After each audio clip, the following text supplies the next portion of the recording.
আমরা প্রায় শুনি আমাদের পরিবারের উপরে, পরিবারের বিভিন্ন সদস্যদের উপরে, শিশুদের উপরে, আমাদের নিজেদের উপরে দুষ্ট জিনে আক্রমণ করে, শয়তানে আক্রমণ করে, শয়তান স্পর্শ করে পাগলের মতো করে ফেলে, সাধারণ জীবনযাপনকে ব্যাহত করে দেয় এবং আমাদেরকে কষ্ট দেয়, অনিষ্ট করে, ক্ষতি করে।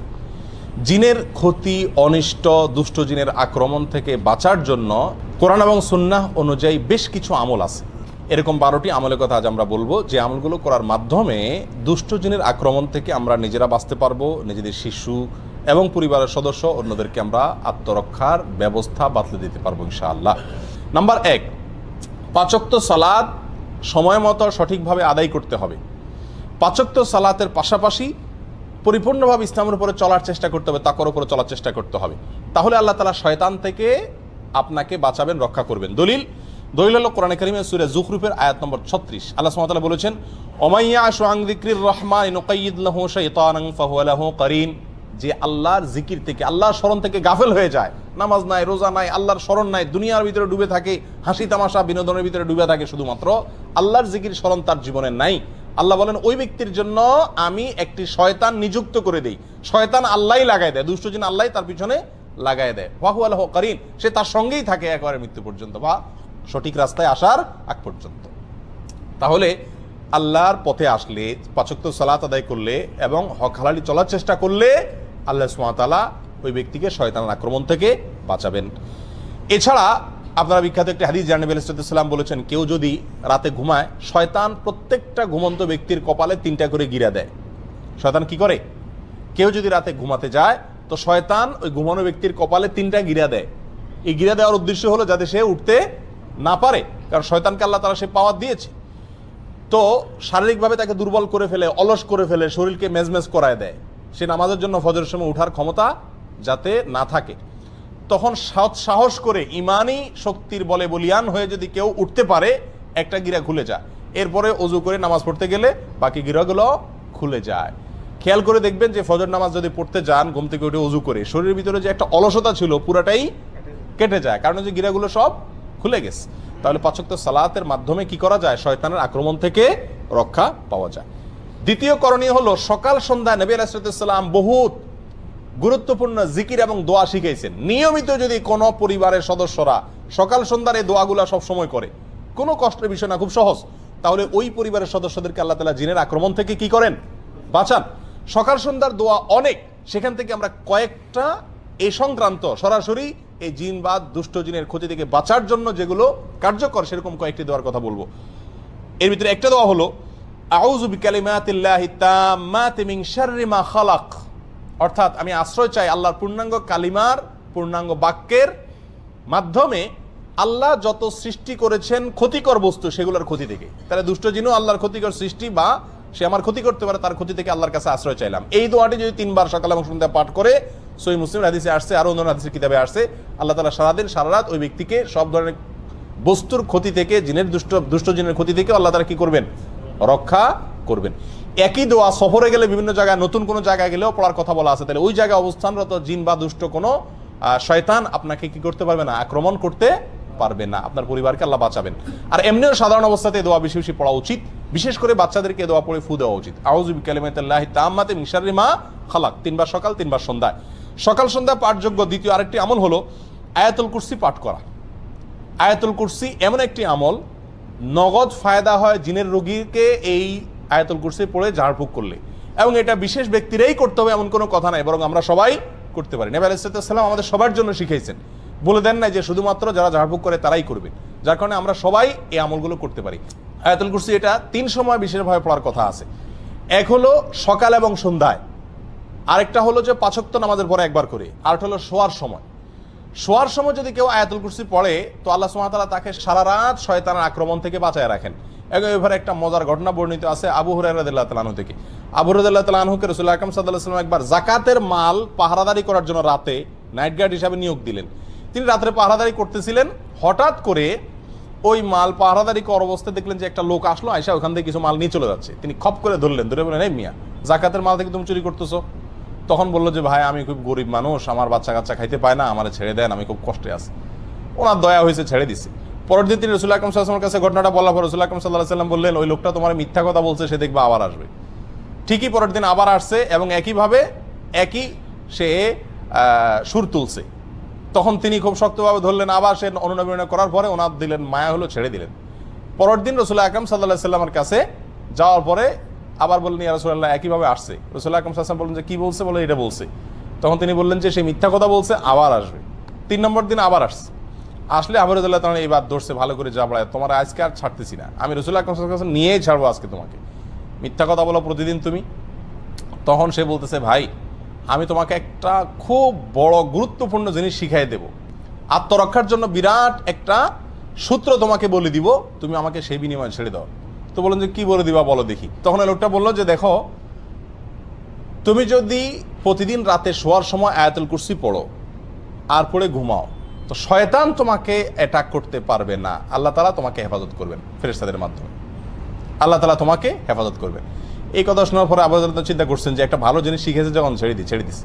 তখন পরের দিন যাওয়ার পরে নবী আলাইহিস সালাম জিজ্ঞেস করলেন, কি খবর তোমার আসামির? আবু হুরায়রা বললেন, ইয়া রাসূলুল্লাহ, আসামি তো আবারও আসছে, আবারও ধরছি, তবে সে আমার একটা জিনিস শিখাইছে, এই জন্য তারা ছেড়ে দিছি। রাসূলুল্লাহ আকরাম সাল্লাল্লাহু আলাইহি ওয়াসাল্লাম বলেন যে কি শিখাইছে? বলেন যে এই জিনিস বলছে। তখন রাসূলুল্লাহ আকরাম সাল্লাল্লাহু আলাইহি ওয়াসাল্লাম বলছেন যে দেখো, ও হলো শয়তান, ও তো সত্য কথা কখনো বলে না, তবে এই কথাটা সত্য বলছে, এটা ঠিকই বলছে যে আয়াতুল কুরসি বললে সে তোমার ক্ষতি করতে পারবে না, এই চুরি দাড়ি যা দেখতেছো সব ক্ষতি থেকে বাঁচতে পারবা আয়াতুল কুরসি রাত্রে পড়লে। এটা মহৌষধের মতো কাজ করে। আর সকাল সন্ধ্যা আয়াতুল কুরসির উপরও হাদিসের ভিতরে বর্ণিত আছে যে ব্যক্তি আয়াতুল কুরসি সকাল এবং সন্ধ্যায় একবার করে পড়বে, আল্লাহ সুবহানাহু ওয়া তাআলা শয়তান থেকে রক্ষা করবেন, তারগীব এবং তারহিবে হাদিসটি বর্ণিত হয়েছে। আর 5 ওয়াক্ত সালাতের পরেও আছে, অতএব আয়াতুল কুরসি পড়বো। সকাল সন্ধ্যা আমলের ভিতরে আরেকটি আমল আছে, যে আমলটি হলো সূরা ইখলাস 3 বার, সূরা ফালাক 3 বার, সূরা নাস 3 বার। এগুলো 3 বার যদি পাঠ করা হয় সকালে এবং সন্ধ্যায়, আল্লাহ তাআলা সব কিছুর ক্ষতি থেকে বাঁচায় রাখেন। সুনান আবু দাউদ এবং তিরমিজিতে হাদিসটি বর্ণিত হয়েছে। 3 বার কুল হুয়াল্লাহ, 3 বার সূরা কুল আউযুর ফালাক এবং 3 বার কুল আউযুর রাব্বিন নাস। সকালে 3 বার, সন্ধ্যায় 3 বার, ইনশাআল্লাহ সব কিছুর ক্ষতি থেকে আপনি বাঁচবেন। 4 নম্বর সকাল সন্ধ্যার আমল হলো বিসমিল্লাহিল্লাযী লা ইয়াদুররু মা ইসমিহি শাইউন ফিল আরদি ওয়ালা ফিস সামা ওয়া হুয়াস সামিউল আলিম। এই দোয়াটি সকালে 3 বার, সন্ধ্যায় 3 বার পাঠ করা। দোয়ার অর্থ হলো, ওই আল্লাহর নামে আমি শুরু করতেছি সকাল বা সন্ধ্যা, যে আল্লাহর নামে কোনো কিছু কোনো ক্ষতি করতে পারে না। এই দোয়া সকালে 3 বার, সন্ধ্যায় 3 বার পাঠ করলো আল্লাহ তাআলা হেফাজত করে। তাহলে সকাল সন্ধ্যার দোয়াগুলো পাঠ করলে দুষ্ট জিনের আক্রমণ থেকে বাঁচা যায়। বিশেষ করে এই 4টি দোয়ার কথা বললাম, তাহলে 2টি আমল গেল। 1 নম্বর আমল হলো যে 5 ওয়াক্ত নামাজ এবং হক হালালি তাকওয়ার উপরে চলার চেষ্টা করা। 2 নম্বর আমল হলো সকাল সন্ধ্যার দোয়াগুলো নিয়মিত পড়ার চেষ্টা করা, বিশেষ করে এই দোয়াগুলো। 3 নম্বর আমলে আসি। 3 নম্বর আমল হলো খাবার গ্রহণ করার সময় বিসমিল্লাহ পাঠ করা। কারণ হাদিসে আসছে নবী আলাইহিস সালাম বলেছেন, সহিহ মুসলিমে বর্ণিত হয়েছে, যদি কেউ খাদ্য গ্রহণের সময় বিসমিল্লাহ না বলে, তখন শয়তান ওই তার খাবারে যোগ দেয় এবং তার সঙ্গে খাবারে অংশগ্রহণ করে। তাহলে শয়তান থেকে আপনার খাবার থেকে বাঁচাইতে চাইলে খাবার শুরুতে কি পড়তে হবে? বিসমিল্লাহ। এবং সবাইকে এটা শিখাইতে হবে পরিবারের, যে বিসমিল্লাহ ছাড়া কোনো খাবার শুরু করা যাবে না। একইভাবে ঘরে প্রবেশের সময় বিসমিল্লাহ পড়ে প্রবেশ করতে হবে, কারণ এই বিষয়ে হাদিসে বর্ণিত হয়েছে, নবী আলাইহিস সালাম বলেছেন যে ঘরে ঢোকার সময় যদি কেউ বিসমিল্লাহ বলতে ভুলে যায়, তখন শয়তানের দলনেতা বলে যে এই বাসায় আজকে থাকার এবং রাত্রে এদের সাথে খাওয়ার সুযোগ হয়ে গেল, ঢুকো সবাই। দলে দলে আপনার সাথে শয়তান ঢুকে পড়ে এবং আপনার ক্ষতি করে। আর যদি বিসমিল্লাহ কেউ পড়ে, তখন শয়তান আর তার দলনেতারা বলে যে আজকে এই বাসায় থাকার এবং খাওয়ার সুযোগ হইল আর না। এই জন্য বাসায় যতজন ঢুকবে, যে কোনো রুমে থাকবেন, আপনি ঢোকার সময় কি পড়বেন? বিসমিল্লাহ পড়বেন। 4 নম্বর আমল হলো হাই আসলে হাত দেওয়া বা কিছু দিয়ে মুখ ঢাকা। এটা পরীক্ষিত, যাদেরকে জিনে আক্রমণ করে এরকম বহু রোগীকে দেখেছি আমরা, যে তারা বেশি বেশি হাই তুললে ওই সুযোগে জিন বা দুষ্ট জিন শয়তান মানুষের শরীরে প্রবেশ করে মানুষের ক্ষতি করার চেষ্টা করে। এই জন্য হাই তোলার সময় হাত দিতে হবে। নবী আলাইহিস সালাম এটা শিখাইছেন, সহিহ মুসলিম আবু দাউদে হাদিসটি বর্ণিত হয়েছে। তোমাদের কেউ যদি হাই তোলে, সেই জন্য তার মুখে হাত দিয়ে বা কোনো কিছু দিয়ে বাধা দেয়, কারণ হাই তোলার সময় শয়তান প্রবেশ করে। তাহলে হাই তোলার সময় হাত দিতে হবে। 5 নম্বর আমল হলো ঘুম থেকে উঠার পর অজু করার সময় নাকে পানি দিয়ে নাক ঝাড়া। কারণ হাদিসে আসছে, রাত্রে যখন মানুষ ঘুমায় নাকের বাঁশির ভেতরে শয়তান গিয়ে বাসা বাঁধে। যদি নাকে পানি দিয়ে ঝাড়ে 3 বার, তখন সে বের হয়ে যেতে বাধ্য হয়। 6 নম্বর আমল হলো শয়তান এবং দুষ্টজিনের আক্রমণ থেকে বাঁচার জন্য পরিষ্কার পরিচ্ছন্নতা অবলম্বন করা। কারণ অপরিষ্কার এবং নোংরা জায়গায় শয়তানের অবস্থান থাকে। এ বিষয়ে বিভিন্ন বর্ণনা পাওয়া যায় এবং আল্লামা ইবনে তাইমিয়া রাহিমাহুল্লাহ বলেছেন, সাধারণত দুষ্ট জিনেরা ময়লা আবর্জনা মলমূত্র ত্যাগের খারাপ জায়গা এগুলোতে থাকে। বাসা বাড়িতে মলমূত্রের গন্ধ, পোলাপানের মলমূত্র হোক আর বড়দের হোক, এরকম যদি থাকে এবং ময়লা আবর্জনা পড়ে থাকে, এবং সেগুলো ফালাই না হয় সময় মতো, তাহলে সেখানে শয়তান বা দুষ্ট জিন বাসা বাঁধে। এই জন্য ওখান থেকে পরিষ্কার, ঘরবাড়িকে এগুলো থেকে পরিষ্কার রাখতে হবে। 7 নম্বর আমল হলো পেশাব পায়খানা দুষ্ট জিনের বড় একটা আখড়া। এটা পরীক্ষিত একটি বিষয়। সাহাবা একরামের যুগে এক লোক আক্রমণের শিকার হয়েছেন টয়লেটের ভেতরে, এবং নবী আলাইহিস সালাম থেকে সুস্পষ্টভাবে বর্ণিত হয়েছে হাদিসে বিষয়ে যে টয়লেটে, পেশাব পায়খানার জায়গাতে, বাথরুমের ভিতরে দুষ্ট জিন তার বাসা বাঁধে, নোংরা জিনেরা বাসা বাঁধে। সেই জন্য টয়লেটে যাওয়ার সময় দোয়া পড়লে তার ক্ষতি থেকে বাঁচা যায়। দোয়াটা কি? আল্লাহুম্মা ইন্নী আউযু বিকা মিনাল খুবুসি ওয়াল খাবাইস। খুবুস আর খাবাইস বলতে দুষ্ট জিনকেই বোঝানো হয়েছে। আল্লাহ, আমি আপনার কাছে আশ্রয় চাই দুষ্ট জিনের আক্রমণ থেকে। এটা বাথরুমে ঢোকার আগে পড়তে হয়। কেন? টয়লেটে ঢোকার আগে এই জন্য পড়তে হয় যে ওইটার ভিতরে দুষ্ট জিনের আখড়া থাকার আশঙ্কা আছে এবং আপনাকে সে কোনোভাবে ক্ষতিগ্রস্ত করতে পারে। 8 নম্বর আমল হলো ঘরে বেশি বেশি কোরআন তেলাওয়াত করা, বিশেষ করে সূরা বাকারা তেলাওয়াত করা। কোরআন তেলাওয়াত আপনারা এই দেশে দেখবেন যে জিনের রোগীদের যারা চিকিৎসা করে, যে সমস্ত ওলামা একরাম ঝাড়ফুঁক করে, তাদের মেইন ঝাড়ফুঁক থাকে কি? কোরআন তেলাওয়াত করে। এবং কোরআন তেলাওয়াত করলে যাদের ভিতরে জিনের সমস্যা আছে এরা পাগলের মতো ছটফট করতে থাকে এবং একটা পর্যায়ে সুস্থ হয়ে যায়। একবারে চোখের সামনে এরকম ঘটনা আপনারা শত শতবার দেখছেন যারা সৌদি আরবে আছেন। তো কোরআন তেলাওয়াতের আমলের মাধ্যমে দুষ্ট জিন থেকে বাঁচা যায়। ঘরে কোরআন তেলাওয়াতের সিস্টেম চালু রাখতে হবে, নিজেরা না পারলে রেকর্ড করা কোরআন তেলাওয়াত চালু রাখতে হবে, তবুও কোরআন তেলাওয়াতের অভ্যাস ঘরের ভিতরে চালু করতে হবে, বিশেষ করে সূরা বাকারা। কারণ সূরা বাকারার এক্ষেত্রে বিশেষ কার্যকর ক্ষমতা আছে। আল্লাহ সুবহানাহু ওয়া তাআলা সূরা বাকারার মাধ্যমে দুষ্ট জিনের আক্রমণ থেকে মানুষকে বাঁচান। কারণ হাদিসে আসছে, নবী সাল্লাল্লাহু আলাইহি ওয়াসাল্লাম বলেছেন, সহিহ মুসলিম হাদিসটি বর্ণিত হয়েছে, যেই ঘরে যেই বাসায় সূরা বাকারা তেলাওয়াত করা হয় ওই বাসাকে আল্লাহ তাআলা শয়তানের আক্রমণ থেকে বাঁচায় রাখেন। আর পরীক্ষিত আমরা দেখেছি বহু দুষ্ট জিনের আক্রমণ আছে। আমি ব্যক্তিগতভাবে অনেককে এই আমলটা দিছি এবং ফলাফল জানাইছেন যে নগদ ফলাফল পাইছেন। সূরা বাকারা যতক্ষণ পড়ছে তখন মতো জিনের আক্রমণ করা রোগীর কোনো ক্ষতি হয়নি, আত্মরক্ষাও করা যায়, চিকিৎসাও হয় এর মাধ্যমে। 10 নম্বর আমল হলো কোনো গর্তে পেশাব পায়খানা না করা। অনেকে ইচ্ছাকৃত ওই রাস্তার আশেপাশে, বিশেষ করে গ্রামে গঞ্জে গেলে দেখা যায় গর্তে টর্তে পেশাব করে। গর্তে পেশাব করা নিষেধ। এক হাদিসে গর্তে পেশাব করতে নিষেধ করা আছে, নবী সাল্লাল্লাহু আলাইহি ওয়াসাল্লাম নিষেধ করেছেন। একজন বিখ্যাত তাবী কাতাদাকে জিজ্ঞাসা করা হয়েছে এর কারণ কি হতে পারে, কেন গর্তে পেশাব করতে নিষেধ করা হয়েছে হাদিসে। তখন তিনি বললেন যে গর্তে পেশাব করতে নিষেধ করা হয়েছে এই জন্য যে অনেক গর্তে শয়তান তার বাসা বাঁধে, তার আশ্রয় থাকে। তার গায়ে পেশাব করলেন, আপনার গোটা পরিবারের উপর আক্রমণ করে বসলো এবং গোটা জীবনটাই আপনার একেবারে ধ্বংসের দ্বার প্রান্তে নিয়ে গেল। এরকম ক্ষতির আশঙ্কা থাকে, যেন গর্তে পেশাব না করা। 10 নম্বর আমল হলো ঘরে কোনো সাপ দেখলেই হুট করে না মারা। ঘর বাড়িতে, বাইরে রাস্তাঘাটে আপনি জঙ্গলে দেখলে মারেন ভিন্ন কথা, কিন্তু ঘর বাড়িতে যদি কোনো সাপ দেখেন তাহলে সেই সাপটা সাধারণ সাপ না হয়ে জিন হওয়ার সম্ভাবনা আছে। কারণ এ ব্যাপারে নবী সাল্লাল্লাহু আলাইহি ওয়াসাল্লামের হাদিসে পরিষ্কারভাবে বলা আছে, যদি ঘরে বাড়িতে কোনো সাপ দেখো তোমরা তাহলে হুট করে মারতে যাবে না। কারণ ঘর বাড়িতে যে সাপ দেখা যায় সচরাচর, এটা অনেক সময় জিন হওয়ার সম্ভাবনা থাকে। তাহলে কি করবেন? রেখে দিবেন আপনাকে কামড় দেওয়ার আগ পর্যন্ত? না, কয়েকটা করণীয় আছে। ভিতরে একটা হলো তাকে বলবেন নিজের ভাষায়, আল্লাহ তাকে আপনার ভাষা বোঝার ক্ষমতা দিয়েছেন, আপনি বলবেন যে যদি তুমি জিন হয়ে থাকো জলদি সরে যাও। যদি তখন আপনার কথা শুনে সরে যায় তাহলে বুঝবেন জিন, আর যদি না সরে তাহলে এবার আপনি সাধারণ সাপ হিসাবে তাকে কি করতে পারেন? মারতে পারেন। আর যদি অস্বাভাবিক জায়গা থাকে, বিছানা শুয়ে রয়েছে কথার কথা, তাহলে সাপের তো বিছানা শোয়ার কাম না, তার কাজ তো হলো ব্যাঙের পিছনে দৌড়ানো, পোকামাকড়ের পিছনে দৌড়ানো। তো যদি এখানে শুয়ে থাকে তাহলে বোঝা যাবে যে এটা একটা আলামত, এটা জিন হওয়ার সম্ভাবনা আছে। ওই পদ্ধতি অবলম্বন করবেন।